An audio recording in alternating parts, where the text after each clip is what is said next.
sesungguhnya dia telah berpegang kepada tali yang sangat kuat, kepada tali pusaka yang sangat sakti, yang sangat kokoh. Hanya kepada Allah kesudahan semua urusan.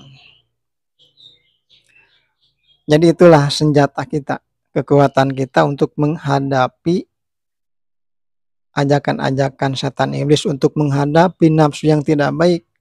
Nah, senjata kita adalah tali pusaka yang sangat sakti, tali pusaka yang sangat kuat. Nah, tali itu adalah untuk mengikat. Nah, mengikat apa?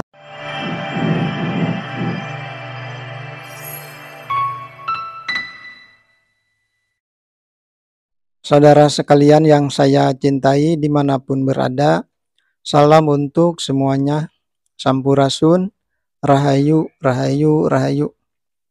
Alhamdulillah kita berjumpa lagi. Alhamdulillah kita bersyukur bahwa kita semua selalu berada di dalam kasih sayang Allah, selalu berada di dalam kasih sayang Tuhan. Dan untuk bahasan sekarang ini adalah tali pusaka yang sangat kuat, yang sangat kokoh, yang sangat sakti. Dalam hal ini kita masih berbicara tentang evolusi kesadaran, perjalanan menggapai kesadaran yang murni, perjalanan mencapai kepada samudra ma'rifat. Setiap kita adalah pejuang, setiap kita memperjuangkan kesadaran kita supaya mencapai kesadaran, level kesadaran yang setinggi-tingginya. Level kesadaran yang sesungguhnya, level kesadaran yang tertinggi adalah kesadaran universal atau kesadaran aku. Nah, kita manusia berjuang memperjuangkan kesadaran kita. Nah, kita berhadapan, kita melawan energi yang tidak baik, melawan nafsu yang tidak baik. Nah, kita semua berhadapan, kita melawan ajakan-ajakan, hasutan-hasutan setan iblis. Nah, di dalam hal ini, nah kita harus mengetahui, harus memahami 3 hal yang terutama, yang paling penting kita harus memahami 3 hal. Yang ke-1 kita harus mengetahui, harus memahami kekuatan atau senjata yang digunakan oleh setan iblis untuk mencelakakan kita manusia, supaya manusia tetap berada di dalam level kesadaran yang sangat rendah, supaya manusia masuk ke dalam neraka jahanam. Yang kedua, kita harus mengetahui, harus memahami di mana batas-batas kita manusia, di mana kelemahan-kelemahan kita manusia. Dan yang ketiga, kita harus mengetahui, harus memahami senjata apa, kekuatan apa yang akan kita gunakan untuk menghadapi nafsu yang tidak baik, untuk menghadapi ajakan-ajakan, hasutan-hasutan setan iblis. Kita lihat yang ke-1, senjata apa yang digunakan oleh nafsu yang tidak baik, oleh setan iblis untuk menghasut, untuk mencelakakan kita manusia. Nah, di dalam kita memperjuangkan kesadaran kita. Nah, kita harus mengetahui senjata apa, kekuatan apa yang digunakan oleh setan iblis. Setan iblis menggunakan kekuatan, menggunakan 2 senjata untuk mencelakakan kita manusia. Yang ke-1 aba, yang kedua takbaro. Aba itu artinya tidak mau atau enggan. Dan takbaro itu artinya sombong atau takabur, angkuh. Yang ke-1, setan menghembuskan kekuatannya yang bernama aba atau tidak mau atau enggan. Kepada kita manusia dihembuskan. Tidak mau apa? Nah, misalkan kita tidak mau belajar, tidak mau introspeksi diri, tidak mau melihat, tidak mau mengakui di mana kekurangan dan kesalahan diri sendiri. Nah, kita tidak mau memperbaiki diri, tidak mau meningkatkan kualitas diri. Dihasut juga kita supaya tidak mau kita rukun, akur mulai dari keluarga. Kita tidak mau rukun, tidak mau akur dengan pasangan hidup, dengan anak, dengan orang tua. Tidak mau akur dan rukun dengan tetangga, dengan sahabat, dengan rekan kerja, dan seterusnya. Kemudian yang kedua, setan, iblis mengembuskan kekuatannya, mengembuskan senjatanya yang bernama takbaro, atau sombong atau angkuh. Nah, bisa saja kita sombong misalkan karena rupa dan kekuatan tubuh fisik. Bisa saja kita sombong angkuh dengan pengetahuan kita. Bisa saja kita manusia sombong dan angkuh dengan materi atau kekayaan. Bisa saja manusia sombong angkuh dengan kedudukan atau jabatan, dan seterusnya. Itu adalah dua kekuatan setan iblis untuk menghancurkan manusia. Tidak mau dan sombong, itulah kekuatannya. Nah, kita semua sudah merasakan hal itu, merasakan tidak mau, merasakan kesombongan, besar ataupun kecil. Nah, kita sudah merasakan hal itu. Nah, kemudian yang kedua, di dalam kita memperjuangkan kesadaran kemurnian kita, kita berjuang menghadapi energi negatif, nafsu yang tidak baik, kita berjuang melawan ajakan-ajakan, hasutan-hasutan setan iblis. Nah, yang kedua kita harus mengetahui, harus memahami di mana batas-batas kita manusia, di mana kelemahan-kelemahan kita manusia. Nah, ini yang harus kita pahami, harus kita ketahui. Batas-batas kita manusia itu ada 3. Jadi dalam bahasan ini ya kita bahas 3 saja. Batas manusia yang ke-1 adalah lupa. Batas manusia yang kedua adalah lemah. Batas manusia yang ketiga adalah ajal. Nah, di dalam batas-batas itulah, nah kita jangan melebihi dari batas-batas itu. Karena di situ kita akan berpotensi untuk celaka. Kita akan dihasut, dijerumuskan oleh setan iblis. Batas kita manusia yang ke-1 adalah lupa. Nah, contohnya kita mau pergi naik kendaraan. Nah, kendaraan kita itu remnya itu sudah rusak. Lupa kita tidak memperbaikinya. Nah, ketika kita nanti sudah pergi di dalam perjalanan, nah bisa saja kita nanti celaka, kena musibah, kena bencana. Nah, di dalam batas inilah setan, iblis menghasut kita dengan lupa. Kemudian batas kita manusia yang kedua adalah lemah. Nah, manusia akan lemah di dalam hal apa saja? Manusia akan lemah yang ke-1 ketika bodoh. Nah, siapapun kita ketika bodoh, kemudian mengerjakan setiap segala sesuatu, setiap aktivitas dengan kebodohan, tanpa ilmu, tanpa pengetahuan. Nah, itu nanti bisa saja menimbulkan nanti hal-hal yang tidak baik nantinya. Nah, di dalam hal ini, Allah, Tuhan, mengingatkan kepada kita. Dan janganlah kamu melakukan sesuatu hal tanpa ilmu, tanpa pengetahuan tentangnya. Karena pendengaran, penglihatan, dan hati akan dimintai pertanggungjawaban. Yang kedua, manusia. Nah, kita manusia akan lemah ketika miskin. Jadi kemiskinan itu akan mendekatkan manusia kepada kekufuran dan kekafiran. Jadi kalau kita sudah kufur, sudah kafir, itu nanti akan menimbulkan hal-hal yang tidak baik ya kepada kita. Nah, bisa musibah, bencana, bahaya, penyakit, dan lain-lain.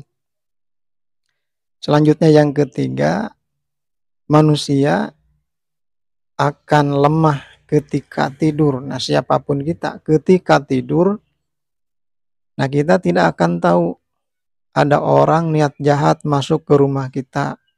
Ada orang niat jahat mau mencelakakan kita. Nah, kita tidak tahu ketika kita tidur. Selanjutnya manusia akan lemah ketika bangun tidur, ketika masa-masa bangun tidur, di situ kita lemah. Kenapa? Karena energi dan kesadaran belum kumpul. Maka di situ kita jangan melakukan aktivitas ketika kita bangun tidur. Biar kita kuat dulu, biar energi, biar kesadaran kumpul dulu. Selanjutnya yang kelima, kita manusia akan lemah ketika sangat capek, ketika sangat lelah. Apabila kita melakukan aktivitas apa saja sudah sangat capek, sudah sangat lelah, nah bisa saja nanti setan menghasut kita. Ya, setan iblis menghasut kita untuk melanjutkan, untuk meneruskan aktivitas itu. Nah, kalau kita lanjutkan aktivitas itu ketika kita sangat capek, sangat lelah, nah bisa saja nanti terjadi hal-hal yang tidak baik. Nah, maka ketika sangat lelah, sangat capek, maka istirahatlah. Selanjutnya yang keenam, kita manusia akan lemah ketika melampaui batas. Melampaui batas di dalam hal apa saja? Misalkan di dalam makan saja. Makan itu adalah sesuatu hal yang baik. Tetapi ketika melampaui batas, maka akan menjadi nanti hal-hal yang tidak baik. Akan menjadi penyakit misalkan. Nah seperti itu. Nah selanjutnya yang ketujuh. Nah kita manusia akan lemah ketika berbuat dosa, ketika bermaksiat. Nah itu jelas pasti siapa saja melakukan dosa, kemaksiatan, apalagi semakin besar, semakin sering melakukan. Nah itu kita manusia lemah, akan datang nanti hal-hal yang tidak baik, bisa penyakit, musibah, bencana, dan lain-lain. Nah maka setan itu, iblis akan selalu mengajak, selalu menghasut manusia untuk berbuat kesalahan, berbuat dosa, berbuat maksiat. Selanjutnya yang kedelapan, manusia akan lemah ketika pada diri kita tidak ada kebaikan. Kenapa demikian? Kebaikan itu adalah energi positif bagi kita. Kebaikan itu adalah kekuatan bagi kita. Kebaikan itu adalah pagar diri bagi kita. Kebaikan itu adalah benteng diri bagi kita. Apabila tidak ada kebaikan pada diri kita tidak ada yang membentengi lagi. Diri kita tidak ada energi yang positif, tidak ada lagi kekuatan. Nah, berarti yang ada hanya energi negatif saja. Nah, jelas di situ kita akan lemah. Akan muncul namanya penyakit, musibah, bahaya, bencana. Karena kita dalam keadaan lemah. Selanjutnya yang ke-9. Manusia akan lemah ketika tidak bertuhan. Kenapa demikian? Seluruh alam dan isinya termasuk kita manusia diciptakan oleh Tuhan, dirawat, dipelihara, dan dilayani oleh Tuhan. Jadi keberadaan Tuhan diyakini atau tidak diyakini oleh makhluk, tetap Tuhan itu ada. Seandainya makhluk, khususnya kita manusia, tidak yakin kepada Tuhan, tetap Tuhan itu ada dan Tuhan tidak akan rugi. Malah sebaliknya, justru sebaliknya, kita yang akan sangat rugi apabila kita tidak bertuhan. Nah itu adalah batas manusia yang kedua. Ya, batas kita manusia yang kedua adalah lemah. Nah kemudian yang ketiga, batas-batas manusia yang ketiga adalah ajal. Ajal itu adalah batas waktu. Segala sesuatu yang ada di dalam kehidupan di bumi ini, di alam dunia ini ada batas waktunya, ada ajalnya.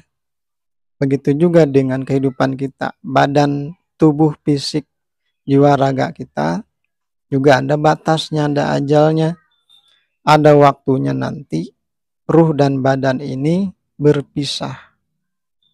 Nah ketika datangnya ajal itu nanti kita lemah, tidak bisa berdaya, kita tidak bisa menolak datangnya ajal. Nah, bahkan ketika datangnya ajal itu nanti setan iblis akan tetap berusaha, akan tetap menghasut kita manusia supaya kita di dalam ajal ini celaka. Makanya ada yang namanya sakaratul maut. Jadi sakaratul maut itu artinya adalah bencana atau musibah ketika datangnya kematian. Itu tadi karena adanya hasutan-hasutan setan dan iblis. Nah, di dalam eh, kematian atau datangnya ajal itu makanya ada yang namanya husnul khotimah, ada yang namanya su'ul khotimah.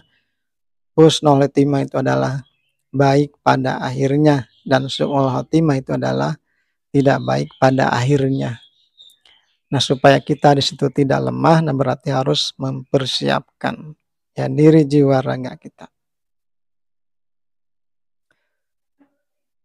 Selanjutnya yang ketiga, di dalam kita berjuang, kita memperjuangkan kemurnian kesadaran kita, di dalam kita menghadapi, di dalam kita melawan hasutan-hasutan, ajakan-ajakan setan iblis. Nah, yang ketiga kita harus mengetahui, harus memahami senjata apa, kekuatan apa yang akan kita gunakan. Ya, untuk menghadapi hasutan-hasutan, ajakan-ajakan setan iblis. Nah, dalam hal ini Allah sudah memberikan, ya Tuhan sudah memberikan petunjuk kepada kita. Ya Allah berfirman, dan siapa saja yang berserah diri kepada Allah, kepada Tuhan, dan dia berbuat kebaikan, maka sesungguhnya dia telah berpegang kepada tali yang sangat kuat, kepada tali pusaka yang sangat sakti, yang sangat kokoh. Hanya kepada Allah kesudahan semua urusan. Jadi itulah senjata kita, kekuatan kita untuk menghadapi ajakan-ajakan setan iblis, untuk menghadapi nafsu yang tidak baik. Nah, senjata kita adalah tali pusaka yang sangat sakti. Tali pusaka yang sangat kuat. Nah, tali itu adalah untuk mengikat. Nah, mengikat apa? Nah, mengikat diri kita, keterikatan kita ya dengan Allah, dengan Tuhan. Itu tadi dengan cara berserah diri kepada Allah sepenuhnya, berserah diri kepada Tuhan sepenuhnya, dan kita berbuat baik, berbuat kebaikan. Nah, dengan dua hal itulah kita terikat oleh tali yang sangat sakti, oleh tali yang sangat kokoh, terikat dengan Tuhan. Sehingga kita, semua urusan kita tadi, nah semuanya kepada Allah. Hanya kepada Allah kesudahan semua urusan. Artinya kita selalu dilindungi oleh Allah, oleh Tuhan. Selalu dilayani oleh Tuhan. Selalu dibimbing, selalu dibentengi oleh Tuhan. Nah, jadi kekuatan-kekuatan energi negatif itu, atau hasutan-hasutan iblis itu, hasutan-hasutan setan iblis, tidak akan mempan ya kepada orang-orang yang sudah terikat ya, terikat kuat, terikat sakti ya dengan Allah, dengan Tuhan.